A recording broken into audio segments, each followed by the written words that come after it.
Bien, bienvenidos al capítulo 2, ataques, conceptos y técnicas de nuestro curso de introducción a la ciberseguridad. Este capítulo se nos divide en dos. Uno es el análisis de un ciberataque y el otro es el panorama de la ciberseguridad. En el análisis del ciberataque, pues se va a explicar las características y el funcionamiento de un ciberataque.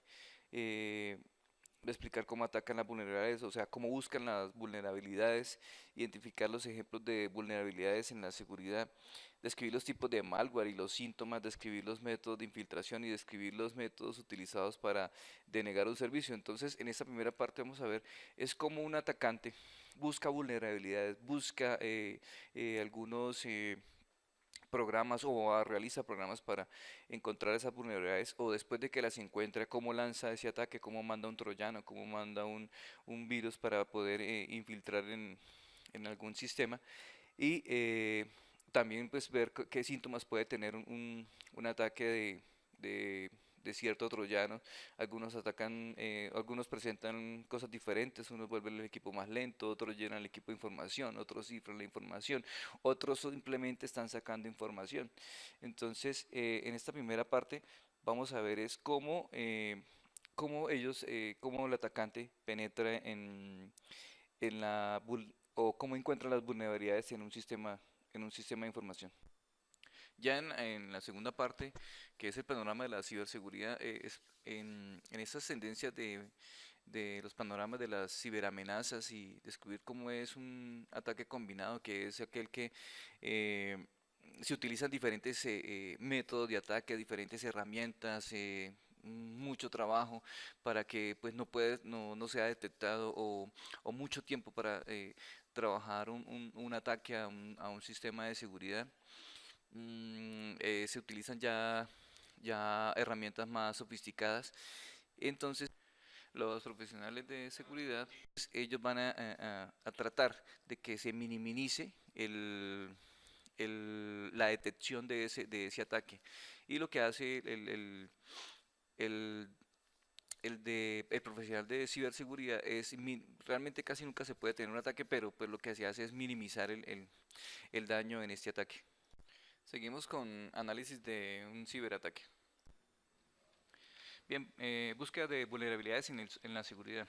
Lo que nos quiere decir esta diapositiva es que la vulnerabilidad no es más que una falla que hay o que hay en el software o que hay en el hardware. Después de obtener estos conocimientos de fallas que tiene el hardware y el software, lo que se hace es que permite a los delincuentes pues crear un ataque. Conociendo ya la vulnerabilidad, pues crear el ataque. Entonces ellos analizan si lo que necesitan es obtener información, si lo que necesitan es penetrar, si lo que necesitan es denegar. Entonces, mediante esa vulnerabilidad pueden saber ellos qué pueden obtener de de esa falla en el sistema. Ahora bien, ¿qué es una vulnerabilidad en el software? Las vulnerabilidades en el software es casi siempre los errores que se encuentran en los sistemas operativos eh, por alguna mala programación o algo que hicieron mal o que los delincuentes encontraron que se puede realizar a ese sistema operativo que de pronto el fabricante no lo pudo haber hallado.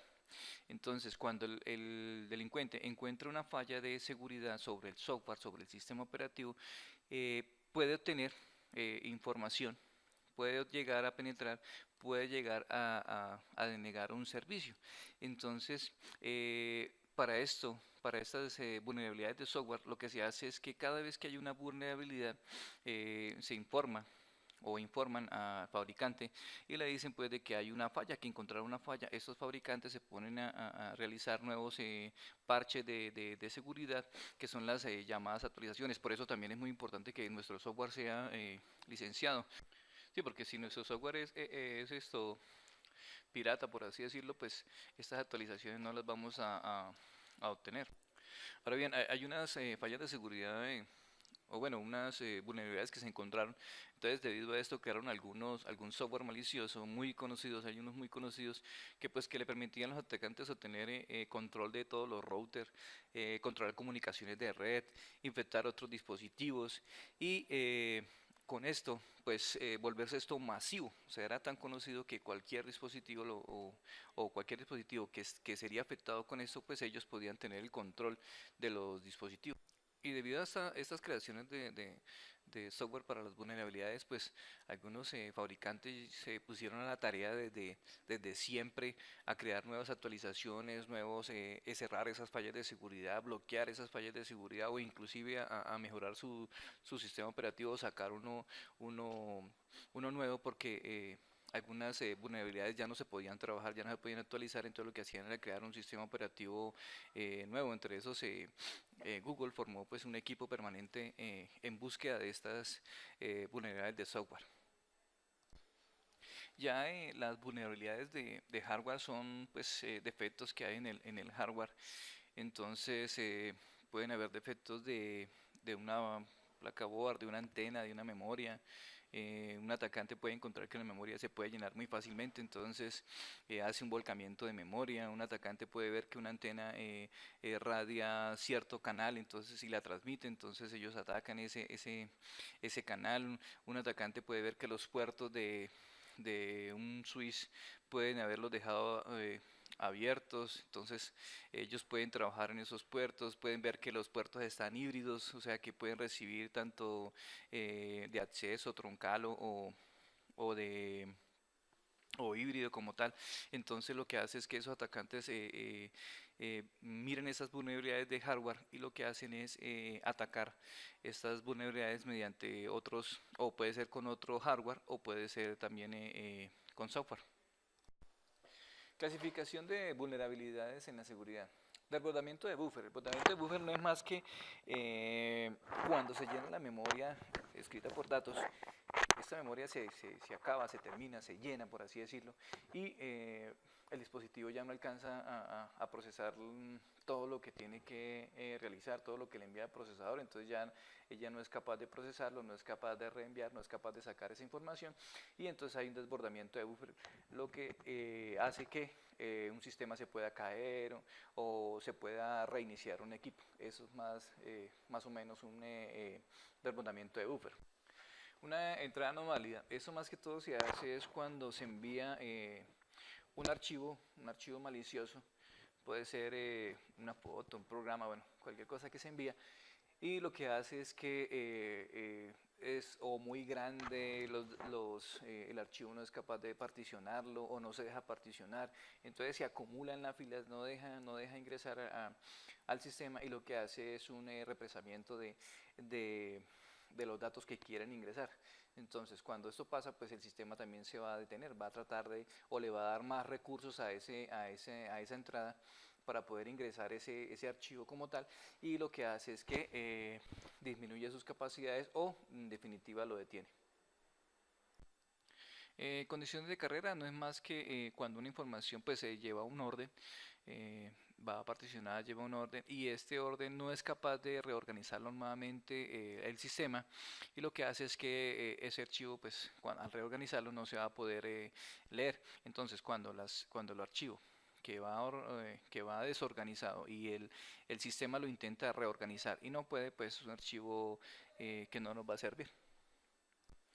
En debilidades de prácticas de seguridad, lo que pasa es que a veces se hacen algunas pruebas con nuevos sistemas que se realizan, y a veces no realizan esas prácticas, no realizan esas pruebas, no realizan esas buenas prácticas, sino que de una vez lo lanzan y no se han verificado si eso tiene vulnerabilidades, si se puede aprobar, si no se puede aprobar, si realmente va a servir o no va a funcionar. Entonces lo que trata es que se instalen, o cuando se hagan estas pruebas de estos nuevos códigos de seguridad o nuevas protecciones de seguridad o nuevas políticas de seguridad, lo que se hace es que se prueben primero, se analicen primero, se verifiquen primero antes de lanzarlas. Problemas de control de acceso es cuando ya se tiene alguna autorización para ciertos usuarios ingresar, y a veces estos usuarios prestan el usuario o utilizan otros usuarios para poder ingresar, que cuando se crean estos usuarios pues se crea con un perfil, y si es prestado pues no sabemos para qué lo van a utilizar. O hay algunos programas que se realizaron dentro dentro de la organización que no estaban contemplados, que tenían que correr como administradores, por ejemplo. Entonces, cuando una persona necesita correr ese programa y tiene un perfil que no es administrador, pues no lo va a poder correr. Entonces, ¿qué hacen? A esa persona le dan perfil de administrador y ahí ya hay una falla de seguridad, porque ya él está como un perfil de administrador y algunas personas pues no tienen ese cuidado de, de la responsabilidad que tienen por ser administrador, y lo que hacen es hacer otras cosas. Entonces ya como tienen perfil de administrador pueden instalar programas, ya como tienen perfil de administrador pueden abrir otras carpetas, ya como tienen perfil de administrador pueden hacer ciertas cosas en el sistema que realmente un usuario final no debería realizar. Entonces por eso es que eh, hay este problema de control de acceso, o a veces cuando descargan un programa y este programa necesita instalarse con un usuario de administrador, y como ese usuario es administrador, pues el programa se va a instalar sin ningún problema y puede ser un programa malicioso. Bien, tipos de malware. Malware no es más que un software malicioso que lo que hace es dañar un sistema operativo o causar daños en algún código, y esto va a modificar el funcionamiento o el buen funcionamiento de un sistema operativo. Bien, el spyware no es más que un programa espía malicioso que lo que hace es recopilar información de un PC, de una computadora, de algún sistema, cualquier dispositivo que tenga información, y después lo transmite a algunos servidores o a quien haya solicitado o quien haya realizado este spyware. Bien, el adware es un programa malicioso que lo que hace es mostrar automáticamente alguna publicidad que uno no desea. Casi siempre está afiliada a las páginas web, entonces nos empiezan a enviar mensajes y mensajes y mensajes, y abrir páginas y páginas y páginas de cosas que nosotros no deseamos para mostrar alguna publicidad.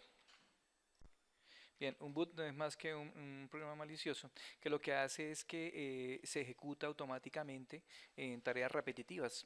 Algunos boots muy conocidos es el ataques a denegación de servicio. Entonces lo que hace es que todos los computadores que tengan este software instalado, este programa malicioso instalado en varios computadores, entonces todos los computadores se les ordena automáticamente de que vayan y ataquen a cierto servidor, a cierta aplicación, y lo que hace es casi siempre utiliza para denegaciones de servicio.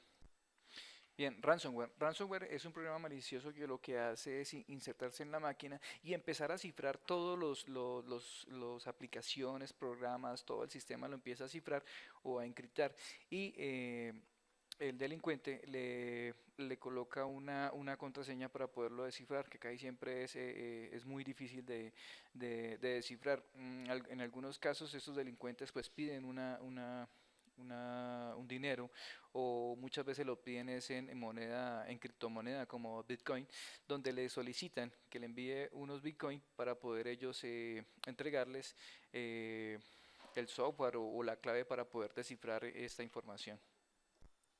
Bien, el scaleware son programas maliciosos que lo que hace es crear como un temor, como una alerta hacia las víctimas, diciéndole que su programa está en peligro, que su programa está hackeado, que su programa tiene virus, que su programa tiene un malware, y lo que hace es que la persona interactúe con estas ventanas, con este programa, y lo hace realizar o le permite que él mismo active algún software malintencionado dentro del equipo. Entonces lo que hace es crear miedo o temor dentro de un sistema, y las víctimas por pensar que esto está pasando realmente, pues se enrutan hacia otras páginas o se instala un programa dentro del sistema. Bien, el RUC es un programa bueno, conjunto de programas que lo que permite es per- eh, dejarle acceso al atacante, un acceso continuo para que pueda mantenerse dentro del sistema sin ser detectado. Pues a veces se utiliza con varios programas, y lo que hace es obtener privilegios dentro de los sistemas para poder permanecer en el sistema, o hacer ataques más adelante, o mantenerse en el sistema, y también crea puertas traseras para que pueda entrar y salir sin ser detectado por el sistema o por el sistema de protección que se tenga. Bien, ¿qué es virus? Pues virus no es más que un código pues malintencionado, muchas veces anónimo, que pues tiene la capacidad de reproducirse o instalarse independientemente o por su propia ejecución en el sistema, y lo que hace es que causa algunas alteraciones o modificaciones dentro del buen funcionamiento de un sistema, de una computadora, de un PC.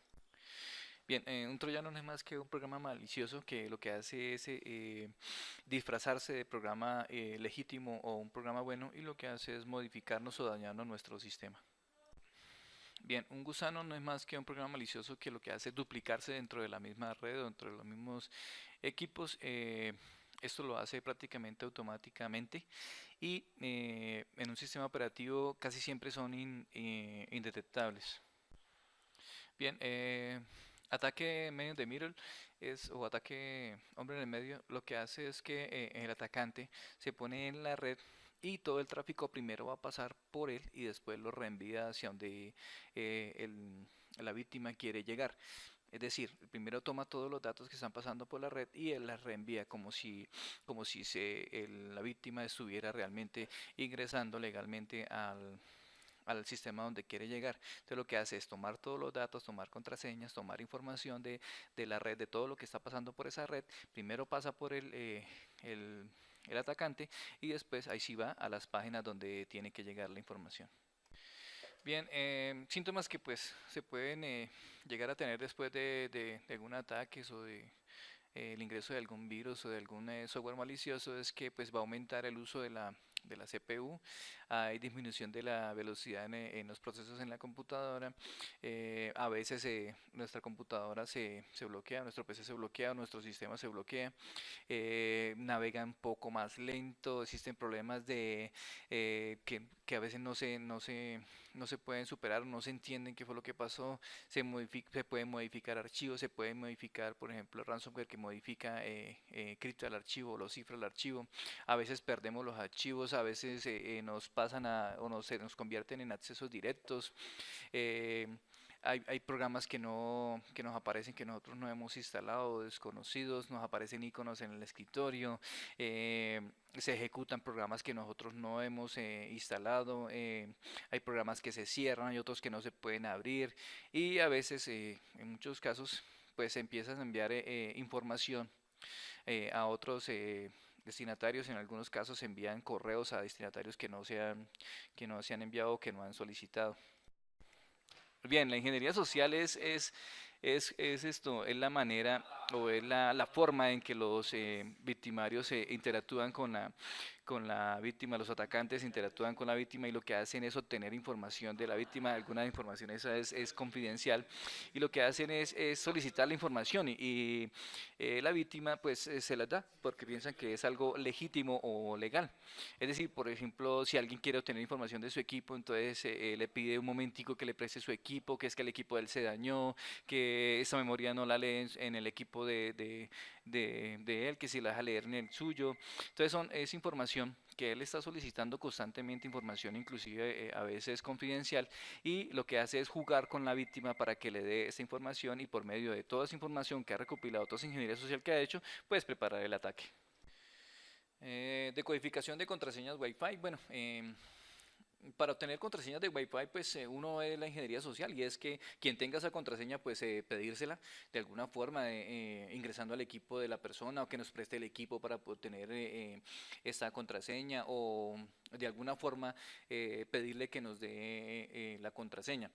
El ataque de fuerza bruta es colocar diccionarios a trabajar en esas contraseñas, o sea, son diccionarios que tienen muchísimas contraseñas, pero muchísimas contraseñas, y lo que hace es constantemente preguntarle al dispositivo, a las SPOIN, al radio, que si esa es la contraseña. Entonces cada rato le envía una contraseña preguntándole si esa es. Eso es más o menos el ataque de fuerza bruta, o sea, tener miles de contraseñas y enviárselas al dispositivo para ver cuál es. Y el nivel de la red ya es empezar a escuchar la red mediante otros dispositivos, mediante otro software, que lo que hace es captar todas las señales que hay para poder obtener esa contraseña.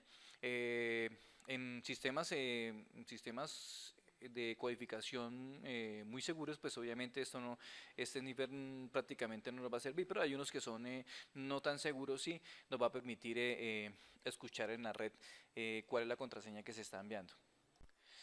Bien, en suplantación de identidades, pues hacerse pasar por un usuario legítimo, un usuario confiable, y lo que hace es empezar a enviar información a la víctima pensando o la víctima está pensando que de quien está recibiendo esa información es legal. Puede ser un correo, puede ser alguna algún link que sea enviado por esa persona y pensando que es totalmente legal. Entonces se falsifican correos, se hace pasar por la persona que es, o una llamada, por ejemplo, y hace que la víctima crea que quien le está llamando o quien está pidiendo esa información es la real. Hay muchos software para crear correos falsos o para duplicar correos, también para hackear algunos sistemas y parecer que quien está enviando la información es realmente de la empresa o de un usuario legítimo. Bien, pero bien, ¿cómo hacen estos ataques a la vulnerabilidad del sistema? Entonces, lo primero que hacen es reunir toda la información posible mediante escaneo de puertos, mediante verificación del sistema, mediante ingeniería social, mediante software que le permita adquirir cierta información en el sistema. Después, toda esa información que ha recopilado, pues determina cuál le sirve y cuál no, y con eso empieza una búsqueda de vulnerabilidades del sistema para poder atacar. Entonces, cuáles puertos están abiertos o qué usuario está como perfil de administrador y puede ser fácil adquirir su usuario. Y después de esto, pues ya utiliza un ataque, o bien sea que ya sea conocido, o sea, sea un software que ya se ha realizado, o empieza a crear uno. También hay unos ataques ya más sofisticados, más avanzados, y lo que hace es que de una forma muy silenciosa, y muy lenta, empieza a obtener información, ¿cierto? Y empieza a adquirir esta información en muchísimas fases. Entonces primero empieza con los puertos, después empieza con los servicios, después, o sea, toda la información que pueda recopilar de esa víctima, de esa organización, para poder generar un ataque ya muy específico, una negación de servicios, por ejemplo, o una o quitar un servidor o cambiar algún servidor o cambiar alguna página. Entonces eso se vuelve eh, muy, muy, muy silencioso, muy a largo plazo y casi siempre se hace con un objetivo específico. Ya los ataques de OS, que es la denegación de servicio, es que atacar un sistema de tal forma que se le envíe tanto tráfico como él no sea capaz de responder. Entonces, cuando se le empieza a llegar tráfico, y él no es capaz de responder a ese tráfico, pues el sistema se nos va a caer. O le envían programas maliciosos que hacen que se reinicie un servidor o que se formatee un servidor o que cambien alguna publicaciones de algunas páginas o cambian la página totalmente. Entonces, no pueden hacer ese servicio y entonces al no poder acceder a esos servicios, pues van a perder dinero, van a perder alguna producción o inclusive pierden hasta su buena reputación. Bien, en los ataques de negación de servicio distribuidos ya es cuando, por así decirlo, el servidor o el servicio empieza a recibir tantas peticiones, pero tantas peticiones, que ya no es capaz de solucionar todas las peticiones y lo que hace es o caerse o reiniciarse o hacer un alto para poder continuar con ese servicio o inclusive empieza a devolver los servicios o en últimas ya cuando definitivamente no pudo responder a tantas peticiones, lo que hace es parar el servicio. Bien, el envenenamiento SEO es o trata, y es que los motores de búsquedas lo que hacen es, cuando hacemos una búsqueda, pues traer las páginas más relevantes de mayor a menor. Entonces las que son más consultadas, las que la gente más pide o las mejores, pues las trae, las trae de primero. O algunos se pagan para que queden de primero. Entonces lo que hace el envenenamiento SEO es manipular estos motores de búsquedas para que cuando la persona busque algo, pues los enrute hacia esas páginas maliciosas, o sea, esas páginas queden de primeras o queden mejor rankeadas que las demás para que puedan llegar o la víctima pueda llegar a estas páginas. Y bien, pero ¿qué es un ataque combinado? Entonces es la utilización de múltiples técnicas para llegar hasta el objetivo. Entonces se utilizan sistemas híbridos, se utilizan formas de ataque o múltiples formas de ataque, utilizan gusanos, troyanos, spyware, keylogger, que es obtener lo que se escribe en el teclado, enviar correos electrónicos no deseados, intentos de suplantación de identidad. Entonces lo que hace el atacante es enviar muchísima código malicioso de diferentes cosas, virus o spyware, malware, cualquier cantidad de cosas que puedan crear ese ataque y o a veces inclusive también hace peticiones o solicitudes para llegar a denegar algún servicio utilizando miles de herramientas, utilizando zombies, utilizando boots. Entonces lo que hace es coger todas las herramientas que tiene para ataque y se los envía a un objetivo específico. Bien, ¿qué es la reducción de impacto? Entonces es esto, empezando pues comunicando el problema, qué es lo que está pasando, decir la verdad, qué es lo que realmente está pasando, saber de quién es la responsabilidad, en lo que se pueda pues proporcionarlo lo mayores características o mayores detalles que se tenga sobre el problema que se tiene, comprender la causa de o sea, qué fue lo que pasó, por dónde ingresaron, tomar medidas para evitar un nuevo ataque o un futuro ataque, asegurar que los sistemas estén limpios y si no están limpios, pues aislar los que estén infectados y pues obviamente es muy importante capacitar a los empleados, socios y a las personas que tengan que ver con estos sistemas. Eh, Bien, señores, ese ha sido el capítulo 2. Espero que esta información pues les ayude de algo. Nos vemos en el capítulo 3.